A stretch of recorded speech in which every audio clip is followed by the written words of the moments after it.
what does it mean for queer and trans people to search for jobs, to have jobs, to be in corporations that may or may not be really welcoming or inclusive to us? We think that many of the organizations that are represented here today are really great organizations, and is in part why we invited them to come. And is also really great representation of how there are a lot of places where we can find homes as queer and trans people in larger organizations. So I'm not going to do too much more talking, but we're really excited. Anne is going to moderate the panel for us, and we're going to give the panelists each some opportunity to talk about which organization they work for and then a brief career history. We have a number of questions that we have come together and provided to our panelists, but we would love for you to ask questions and not go with our boring questions. So, and we'll give you all the opportunity to open up to ask any questions of our panelists, and then just make sure to stay afterwards. So we will have some refreshments and networking after the event is over, so we invite you to stay for that. But thank you all for being here. So Julie, you want to start? Sure. Hi, I'm Julee Goldberg. I'm the Director of Innovative Employment Services. We're a nonprofit agency that's a division of Rives, and Rives supports individuals with disabilities. So our branch helps folks with disabilities find employment in the competitive employment in the community. So basically, we work with anyone who has a barrier to employment. So criminal background, physical disability, mental health barriers, or developmental disabilities. And we really try to, meet people where they're at and help them figure out careers that work for them, and and really let people have a lot of agency in that process, which I think is a cool thing that's pretty unique. So I really like it. So should I talk a little bit about my history? Is that? Yeah, please. Okay. How did you get to Rives? Okay, so I grew up in Massachusetts, and I spent a lot of time in that state. I grew up in Northampton, which is this really liberal bubble where it's very trans and queer friendly. I went to school at Northeastern in Boston, which I was very surprised at how unprogressive it was at the time that I was there, and ended up always sort of being drawn to working with folks with disabilities. My interest at Northeastern, my focus was sociology, so I tended to go towards social justice issues like race, class, and sexuality and gender. But I found that I really missed working with folks with disabilities, so all of my jobs after college have been in that sort of area. I started out at a day hab program, and then I found employment services, which was just a really great match for me, I think because my mom was a career counselor, and I always thought I was doing my own thing, but really I was just sort of doing it in the field that I really liked. So my experience in coming out, is that a part of this process too? Okay, so my experience coming out in my career was that, I think in a lot of ways I have a lot of privilege, and some of it is just that I grew up in this really liberal bubble, but I also still felt a lot of pressure to present a lot more feminine and sort of blend in my jobs to make sure that I could pass and that people wouldn't notice and that people wouldn't ask me. And it took a really long time for me to feel really comfortable, and especially in working with clients who maybe would ask me sometimes about my sexuality, and figuring out ways of navigating those conversations. My position in the employment agency in Massachusetts, which I was in for a few years, the director was actually a lesbian who was married with kids, and I just didn't know at first, so I was very closeted, and I actually outed myself one day because my client asked me directly if I was gay, and at the time I identified as queer, so I said, well, no, and then I was well, I can't tell her I'm queer, that's such a buzzword, and she's gonna, and I was I'm bisexual, and then I felt totally weird because I was I'm not bisexual, I've never called myself this, and then I was was that okay that I just told my client this? And then she told me that her family didn't agree with any type of homosexuality, and I was I'm in so much trouble. And so I just went to my boss and I was I don't know what to do, I just outed myself to my client, but I didn't want to lie, I wasn't going to tell her that I was straight.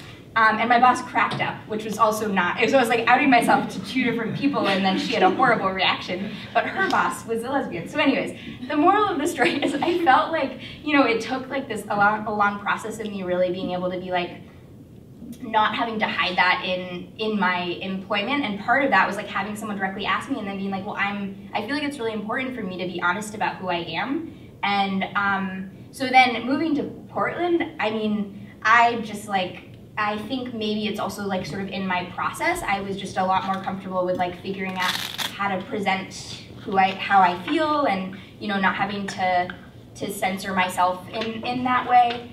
And my boss is gay, and so I'm the director, and the executive director of our program is also is queer. So I think that really helped. And in the interview, he and I sort of like knew, so it was like after that I just felt really, really comfortable. So I think I feel really like grateful in that sense, because my experience in my current position in this agency is just that it really hasn't been a thing at all, and I make sure that I kind of out myself to my staff. We now have a staff of 25 people, and I just sort of make little comments because I want people to know that it's not something that I'm gonna hide, but it's also, you know, if they have anything they want to tell me, I'm open to hearing and like sort of having dialogue about it. So my way of like sort of getting settled into that is just not making a huge deal about things, but also, you know, making it clear that it's something that I'm comfortable with. So was that answering the question? Great. Sometimes I like start and then I like don't remember what I'm talking about. Yeah. Is your agency doing any work with the deaf community and integrating them into employment?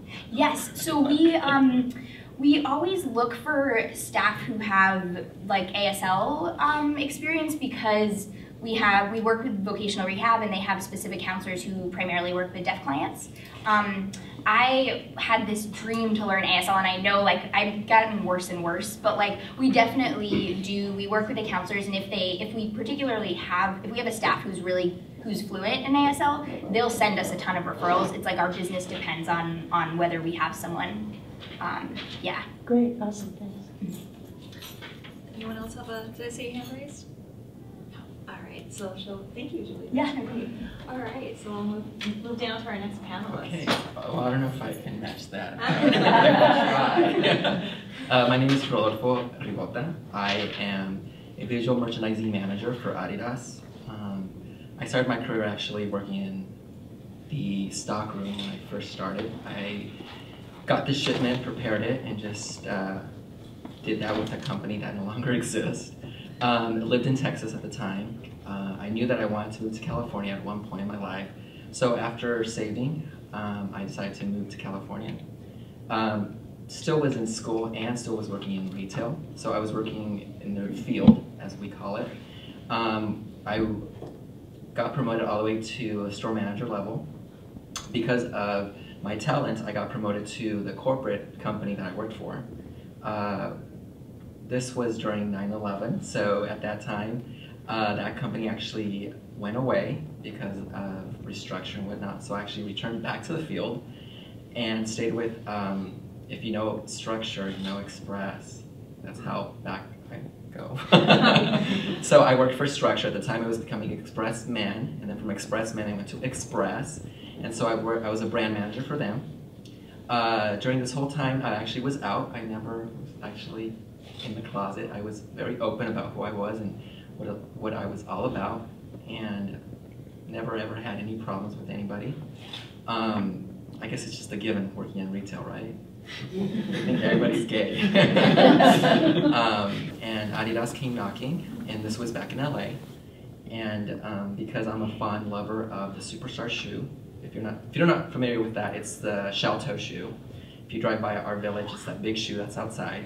That's a Superstar, and I've always been a fan of that shoe. And I went to go work for the lifestyle brand, which is Originals, and it's the trefoil guy, it's not the pyramid.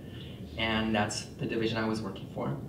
Was brought up to Portland about 2 years ago to be the visual merchandiser for the Original brand, and again, been very open about who I am and what I'm all about. If anybody has questions or concerns or anything like that, I'll have an open door policy that they can come and talk to me about it.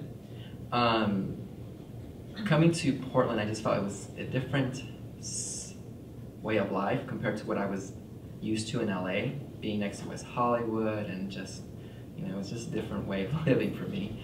However, I did make some friends.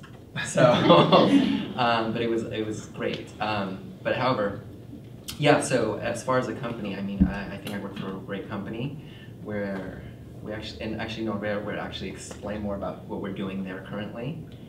But yeah, in a nutshell, that's me. Sounds like you were born to work there. Absolutely. Yeah. Absolutely. Yeah. Great. All right, so my name is Norbert. I work with Rodolfo at Adidas.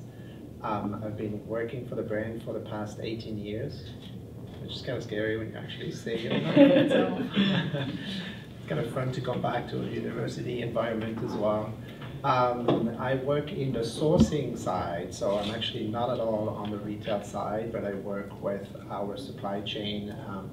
I'm a director for footwear quality, so I handle a lot of the compliance with safety regulations, with hazardous chemicals, with international regulations that may come up, etc. I work a lot with lawyers, like I was telling Kirk here.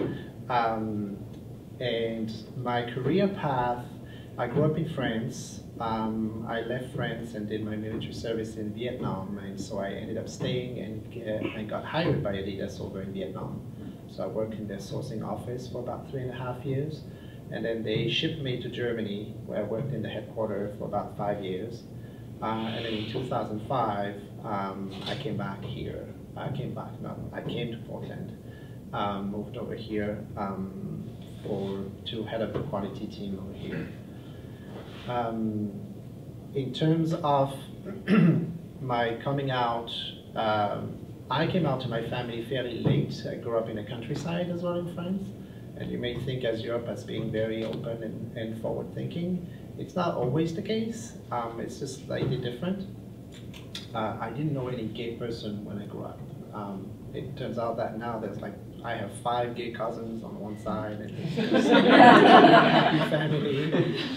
But it's changed a lot as well in 20 years. And so when I moved to Vietnam, I went to an environment that was even less open to LGBTs generally. Not that there's no gays, they just deny it. But there's just a population just like anywhere else. It's just under the radar. So I didn't feel like, I felt like I was going back into the closet. I actually went all the way down to making a ring that was like a wedding ring, because people kept asking me if I was married. And because here's the thing, you get asked by anybody if you're married or single. If you're married, they want to know, sometimes they start there, but they want to know if you have, like, what's your wife's name, if you have kids, and if you're not, they want you to marry their daughters. So it's kind of a trap, basically. You can't really get out of it, but I figured that I'll try the ring. Maybe they'll stop asking questions. And then moving back to Germany, actually, I came out fairly suddenly. Not that it was necessarily a hostile environment, but I just never felt comfortable myself to come out to my teams, and I think it was mostly a personal insecurity rather than the environment itself. I ended up receiving a very nasty homophobic email from a former teammate who was at that time working in Vietnam. And when I got that, I went directly to the Works Council over in Germany, who brought that directly to the board members. They took immediate action, fired the guy, and they followed up with me very thoroughly, which I thought was absolutely amazing. It was a great response. And from that time onwards, obviously a lot of people ended up knowing that I was gay, which never been a problem either, actually. And then since then, we've never had a group really in Adidas, so what we started about 1.5 years ago, we're trying to get on the wagon now, trying to catch up with the train. We've created a resource group, an employee resource group, about 1.5 years, yeah. We came out, Adidas came out in support of gay marriage for the Oregon ballot, that was our first achievement, basically as a group, is to try to get our management to come up with a press release. And then we participated in Gay Pride last year for the first time as well, ever, for the brand, anywhere around the world. And now we're trying to get more and more involved with the local community, trying to share as well with the employees, trying to raise awareness as well internally. There's a big diversity initiative internally, which is really good, so we're trying to tag along that movement and really trying to create something for ourselves. So it's been a very interesting journey overall. but that's That's a story. Hi, I'm Kirk Maag. I'm an attorney at Stoel, Rives in Portland. I grew up on a farm in Eastern Oregon, about 20 miles from a town of 1,500. So not the bastion of liberalism that Julie was describing. Lucky girl. And went to Oregon State undergrad, then went to Georgetown Law School, and was not out even through law school. Then I clerked on the Ninth Circuit Court of Appeals after law school, lived in San Francisco for a year, and then moved to Portland. Started working at Stoel Rives. I was not out when I applied at the firm, but that would not have been an issue with the firm. Stoel Rives is extremely supportive of diversity efforts generally, but particularly LGBT issues. In fact, my coming out process happened during the time that I was working at Stoel Rives, and of the different groups that I needed to come out to, coming out at work was probably the easiest of all of them. The firm is just extremely supportive, including having, the firm calls them affinity groups, but as long as there's kind of a group of lawyers in a particular, that identify in a particular area, the firm will provide resources toward that group. So we have a Q group that the firm pays for us to go to lunch together once a month. And the same is true of the parenting circle and a few other groups. And a lot of those groups are, well, the groups are, some are more visible than others, just depending on whether the group wants to be visible, because some of the groups prefer that their group be a little bit more insular and not announced broadly to the firm. But the firm is very supportive of all of those efforts. In kind of my day-to-day work, I practice natural resource and environmental related law, and the clients that I work with tend to be industry, timber companies, irrigation districts. Again, not the most liberal population, but I've never felt the need at work to censor who I am, and if most of my clients Googled my name, they would probably see comments that I made at certain events within the past couple of years related to marriage equality. So it's not a secret to them that I'm gay and out at work. So it's not been a problem at all, even given the fairly conservative client base that I typically work with. Great. Okay. So I'm gonna keep it really brief because I definitely want to kind of have enough time. What time are we going until? Till 5. Till 5. Okay. I just want to make sure we have time for questions. So I'm going to keep it real brief. Hi, I'm Steve Lesky. I work with Cambia Health Foundation. My colleague Michelle is here, who works for our parent company, Cambia Health Solutions, which it's kind of most visible and outward kind of company, if you will, is Regents, Blue Cross Blue Shield. So I work for the Charitable Foundation, which is a separate 501c3 foundation, and I'm in charge of about $3 to $5 million a year of grants that we give related to health reform, and access, and also equity. I started out with social work, nonprofits, and I actually started out in child protective services, investigating child abuse and neglect. And I think I've never been not out, but I think as I look back, and this was in North Carolina, and it was in Raleigh during Chapel Hill with universities galore in that area. So I would say it was your proverbial bubble. But I think more than that, it was the field that really kind of determined a lot of what I talked about and when.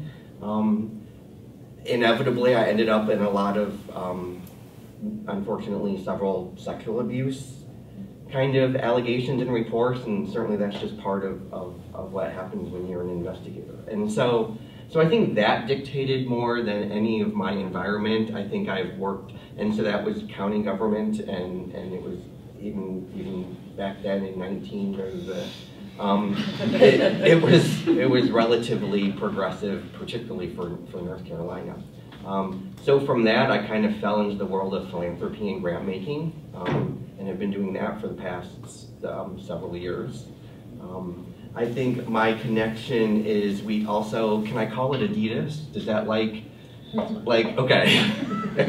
You said it, so you guys say it so much better. I didn't know if when you hear us say it, like Adidas. Thank you, I knew it. So we kind of, it sounds like we're on a similar path. It was just about a year and a half, a couple years ago, where we started, the company started having employee resource groups, and I'm the co-chair of the LGBTQ resource group. And so our kind of, one of our major projects, I think I'll throw that out there, is certainly looking at things like, do we want to, how do we maybe make the case for our employer participating in the Human Rights Campaign, Corporate Equality Index. And so it's both a process, and I think an education, right? And I think definitely addressing culture. So it's something that I think you go into prepared for the long haul, right? And so I think that journey, I think, is just, in many ways, just beginning for us with some early wins, but I'm excited to be here and look forward to hearing from others. Right. My name is Dave, and I right now am a technical consultant. I work for myself, which is really nice. I don't think you do that if you can do that. But and over time, my trajectory has been, I've worked for large corporations and like Netflix and AT&T and big companies like that, and then also some smaller like local companies like Bed Cable. So, I grew up in the eastern part of Central Oregon, which is not a bastion of liberalism. I like that. It's really pretty conservative, and also my parents are evangelical ministers, so it's more conservative. I'm sure you can think I'm a big hit out there, just really lit up the town. But when I first came out when I was younger, it was much more difficult than it is now. I think that being visible, really visible as a queer person, is good and bad. I never had to worry about coming out. It's never been a problem. But it's also, you don't have that option, so people immediately identify you, and if they have something to say, they're going to say it to you. Which is good and bad. I mean, it gets it off the table. We can address it and be done with it. But also, maybe I don't want to hear everything everyone has to say. I think that, I've worked in companies that, take a more, like a really strong conservative tact. And that's more difficult. If they're having an employee Bible study, I don't have a problem with the employee Bible study. I'm cool with it. I don't necessarily want to interrupt it. I also don't want to be the topic. And that can be difficult. But I think that working with, in a field that's predominantly men anyway, it kind of changes the culture. Tech culture is a little bit different than some other, like maybe Adidas, or in that, well, it's almost all young people. I'm kind of old in that industry. And being a trainer and education specialist as I am now, that is fine, being older. And, I don't work with predominantly 12-year-olds, but when you first start out, you do. Like, kids know more than you do. That's just the way it is. I think that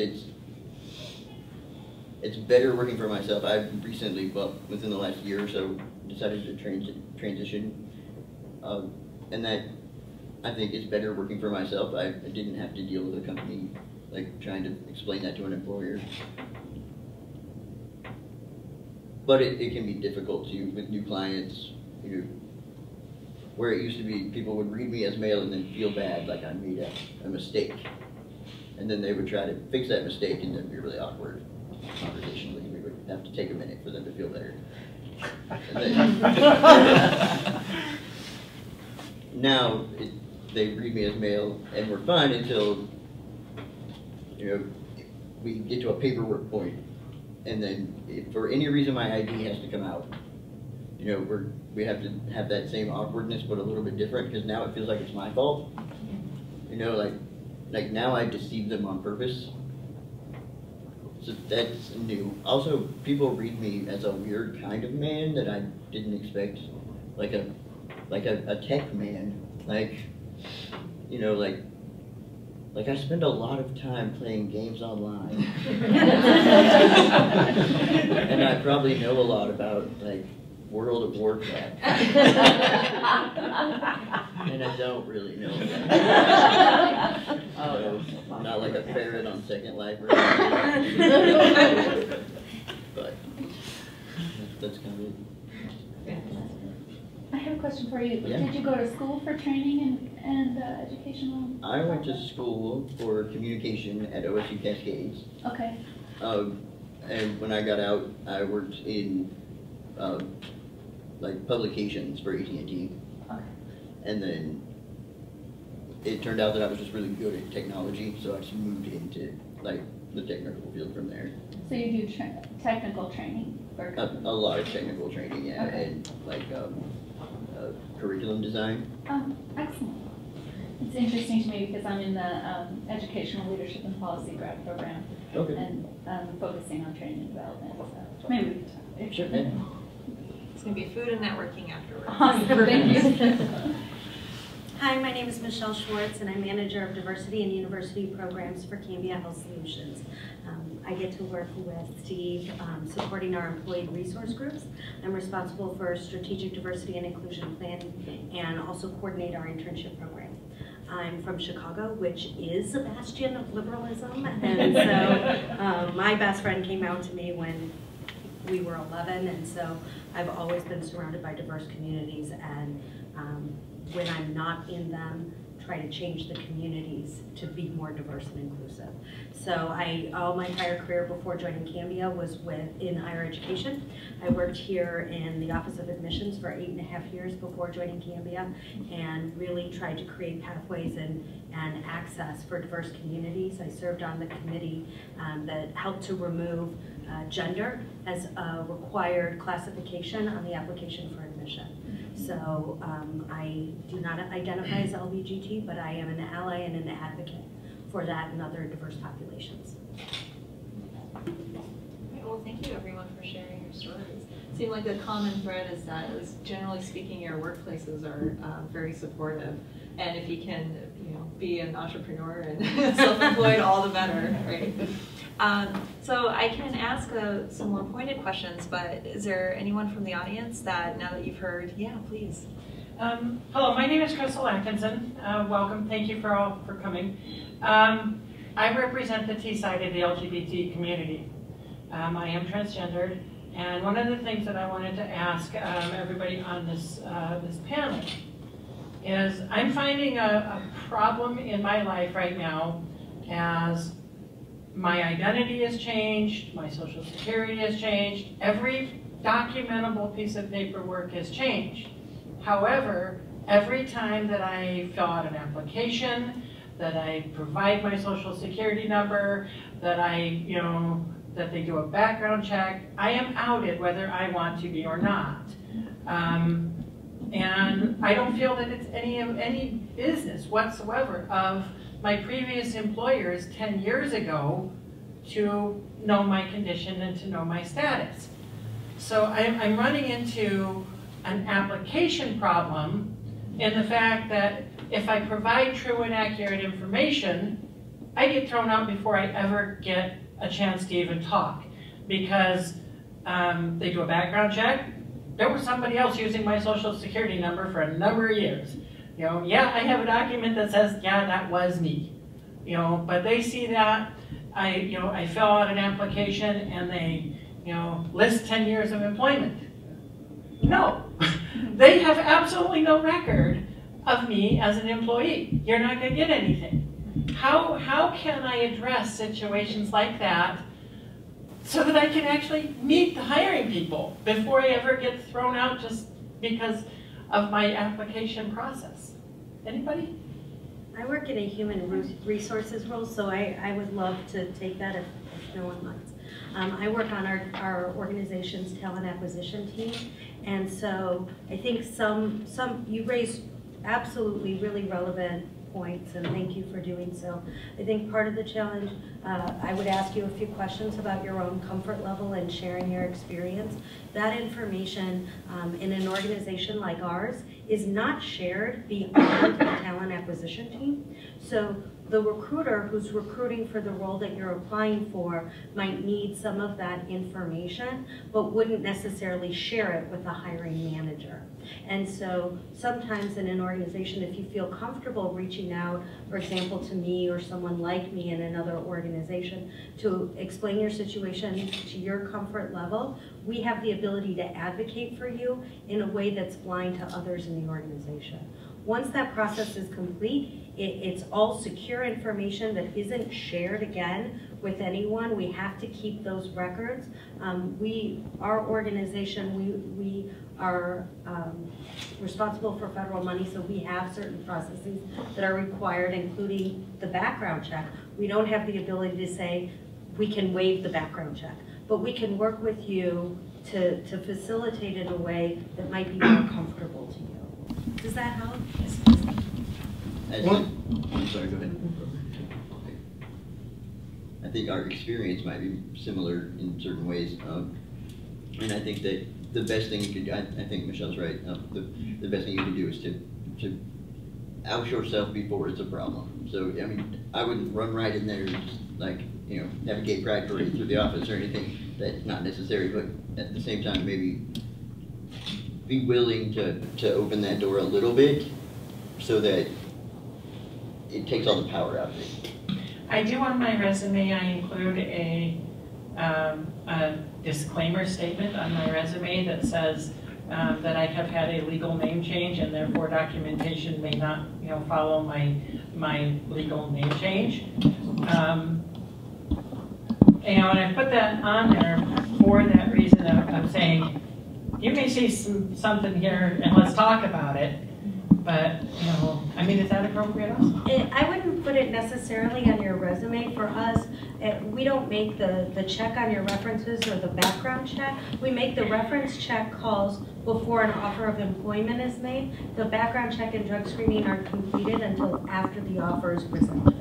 So when you present your references, I might at that point say, they're going to know me under this name. So at that stage, you're already a finalist for a role before we check your references, and you're saying, please check my references under this name.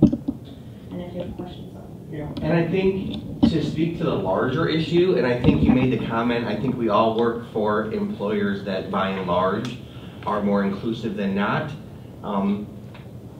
It doesn't mean the processes or procedures or everything is maybe caught up to maybe the general culture or one-on-one experiences.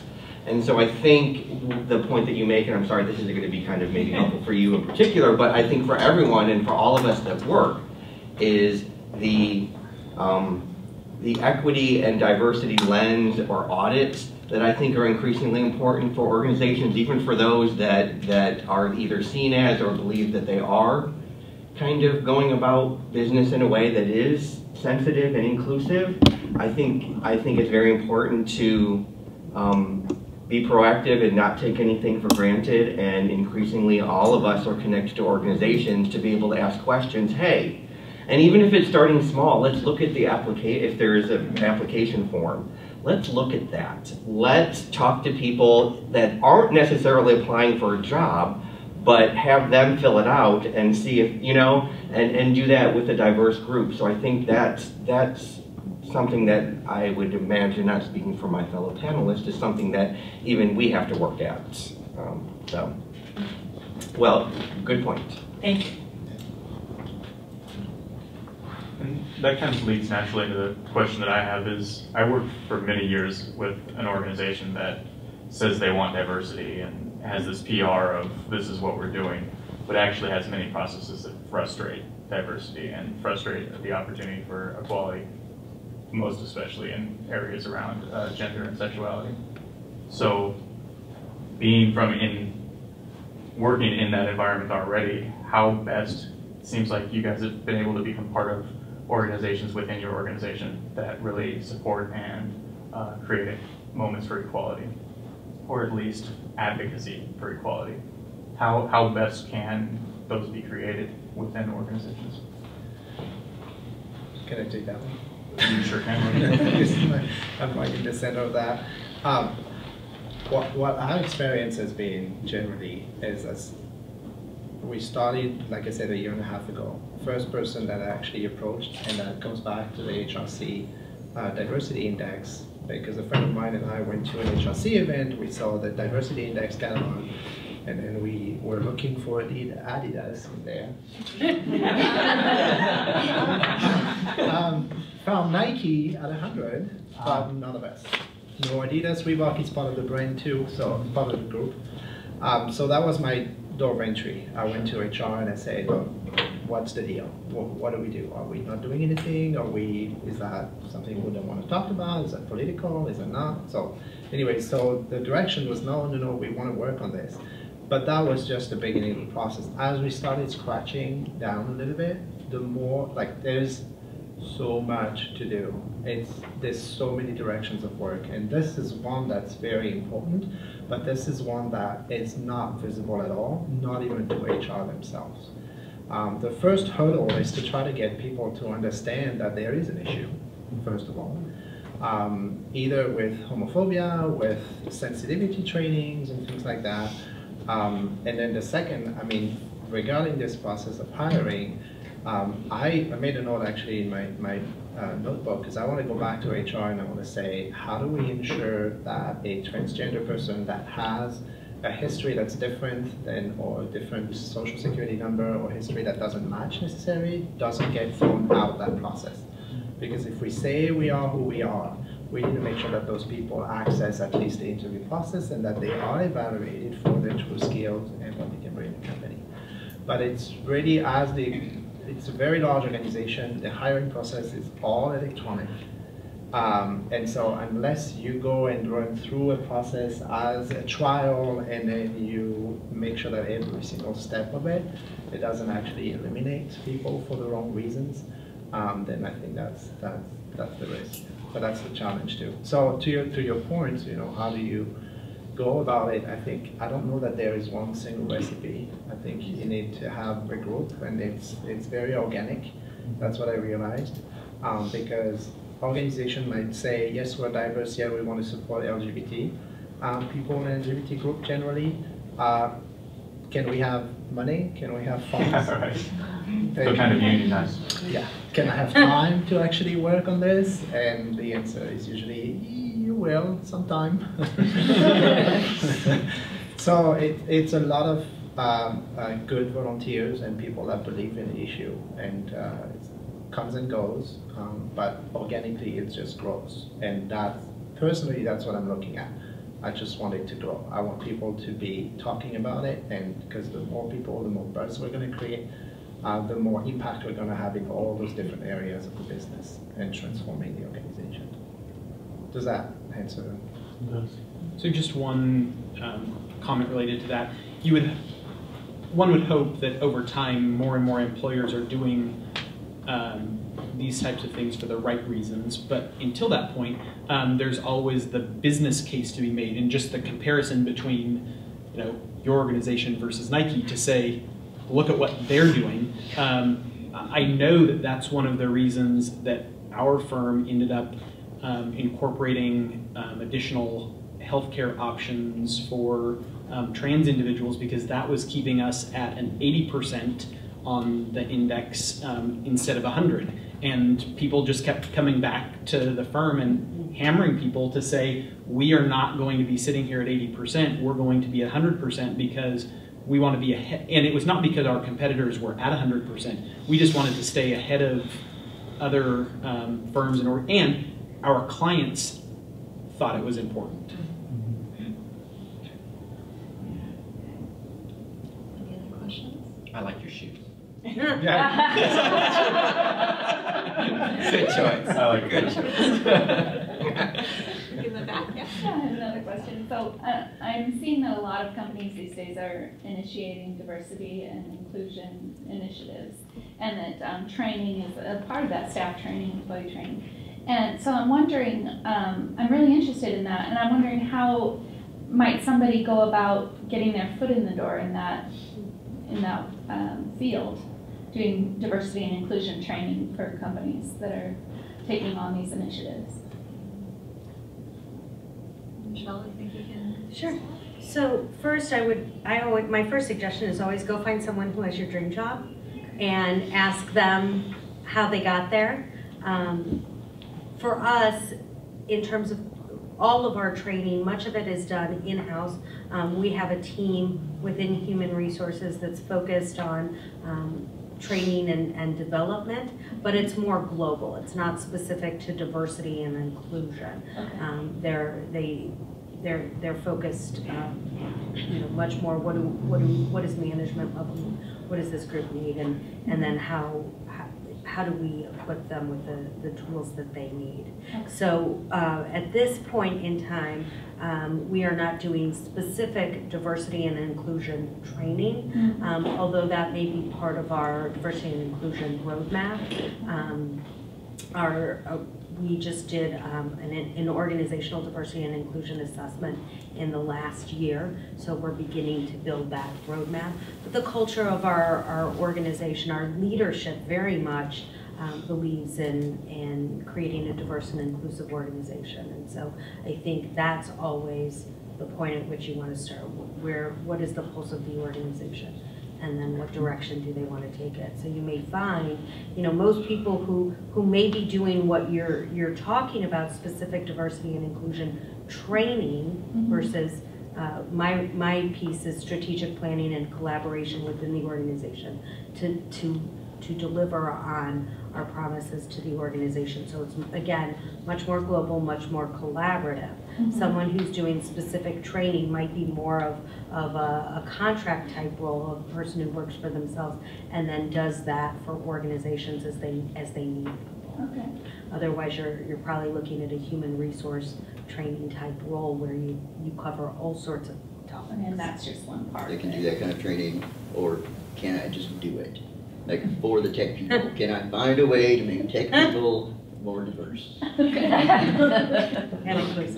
But maybe. But I think that we kind of propelled, organizations want people that can do a lot of things. So if you can train, they kind of assume you can train about anything. Right. I can teach you to use Microsoft Office and also not get students. I have somewhat of a response to that question. I don't know if you're a student or faculty here. The QRC has a team called Queries that does diversity trainings and panels. So if you're interested in getting experience in that line of work, they are accepting volunteers. Wow, thank you so much. And I would say, I'm sorry. Oh, go ahead. No, I was just going to say, I think, and for what it's worth, I think, and not to dilute the needs that I think all of us in this room know exist within the LGBTQ community, I think the more that you are working and see the interconnectedness of everyone that's not in the majority, right, or in a position of power, right? And I think for me, something that it was very profound the day that they struck down DOMA. They also struck down some pretty significant major voting rights legislation that is now having some profound impacts, and in many states kind of passing laws that are completely going in the opposite direction of progress. And so I think the more, and race and people of color, and I think even within our community, I don't think anyone would say we don't struggle with that, right? And so to be able to position yourselves and your skill sets and your intention to understand and kind of address all of these issues to the extent that that's possible within a setting, an organization, a class, I think I think is going to be very important moving forward. And I think in terms of, like, if you're interested in intervening in a business as a consultant and as a trainer, sorry, we tend to have all of our HR training done by externals, so by people that specialize in a specific field.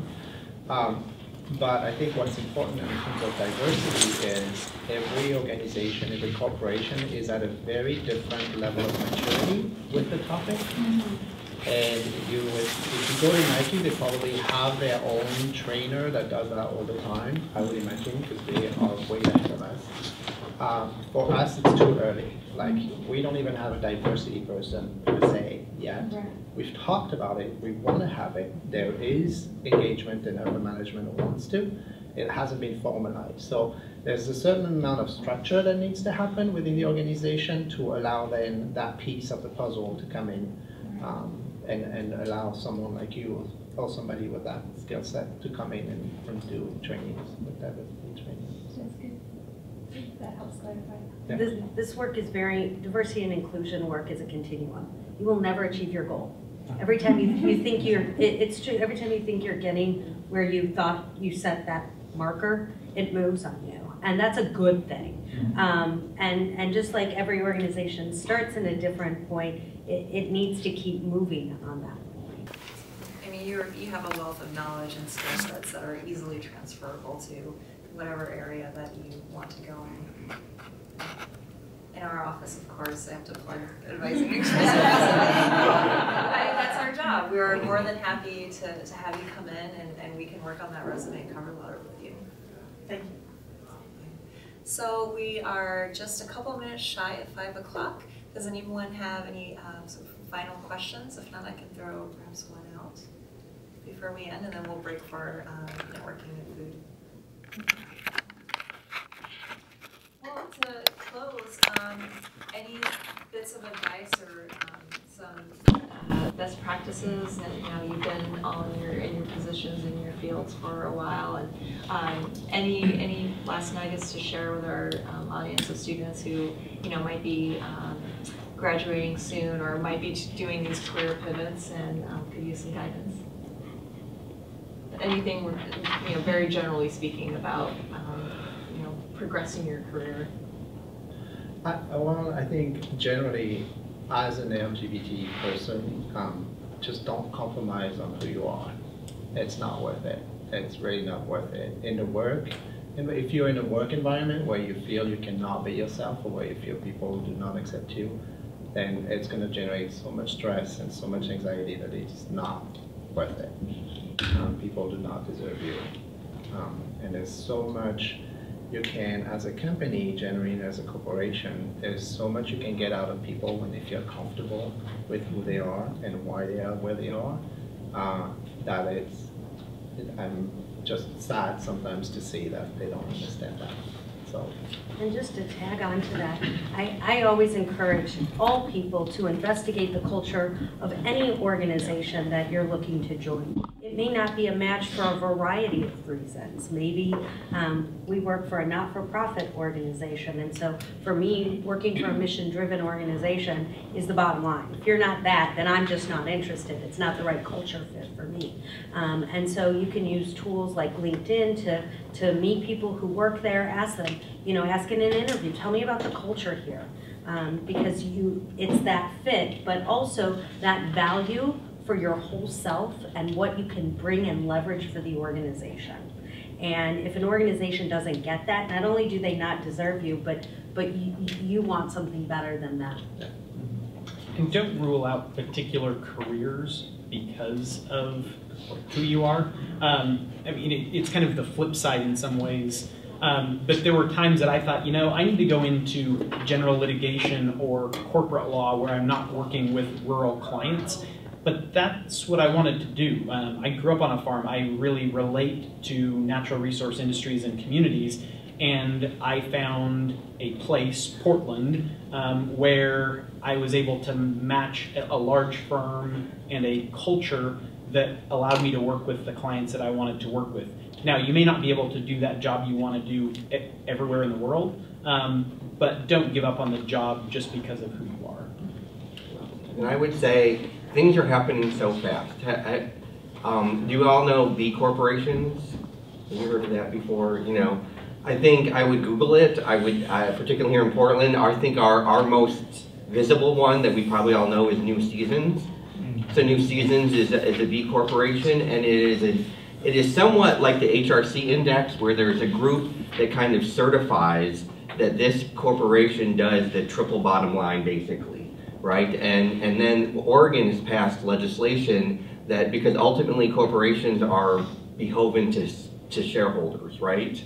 They ultimately drive. And this, for a B corporation, if you select to be one, it basically says, look, yes, we're going to take our shareholders into consideration, but they can't sue us if we decide to do something that isn't always maximizing profits. And a lot of what we're talking about is involved in that. So I think it's get to know this new environment that is quickly upon us, and seek out employers, because those employers have identified themselves, right, in some way, shape, or form. If they're a B corporation, you know, they better themselves. I think at least you have a starting point, right? At least, so I think be aware of those sorts of opportunities would be my advice.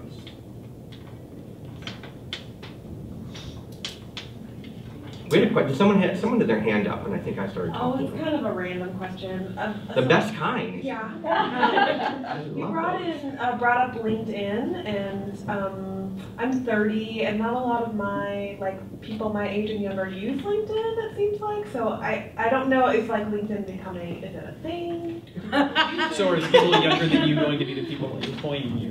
Yeah. I mean, they might be, but I would say that the employer community is using LinkedIn. They are using it. Yeah. Okay. Well, every recruiter who matters is on LinkedIn and looking for opportunities to connect with you. Okay. Yeah, just to help you out a little bit there, I'm on LinkedIn. I worked in the tech industry, which I will never do again.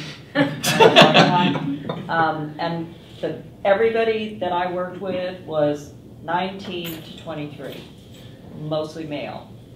So at 68, I kind of stood out like a sore thumb. But I'd gone to school for it, and I was able to do the job. So I ended up eventually training some of the new people coming in. But all of the guys, when Netflix laid all the techs off, they're on LinkedIn. And that's how they've gotten their jobs, is through that service. So I would encourage you to definitely use it. I've gotten things from recruiters from being on there. And the Career Center usually has a photo booth for LinkedIn at the career fair. Yeah. And we also do a workshop on networking online as well. So, and LinkedIn is one of those things that we include. So, absolutely. From a technology perspective, though, it's just as important to manage your online brand, to be really careful about what's out there, as it is to just have something. Like if you're going to have something, be careful about what you have. People make decisions based on what Google pops up. And I mean, young people don't understand how much the internet remembers. Yeah. Once it's out there, it's not yours anymore, and it's there forever. So just be really careful to manage your brand really carefully. Like your name and your face are a thing. Like once it's out there, people can do what they want with it. Just be careful with it. What if I post a disclaimer on Facebook? And everywhere else. Just ignore it. But a lot of recruiters, I've been approached several times through LinkedIn because I'm being judged upon my skill sets enough because I'm gay. So, and that's what they're looking at, you know? Just have a good picture.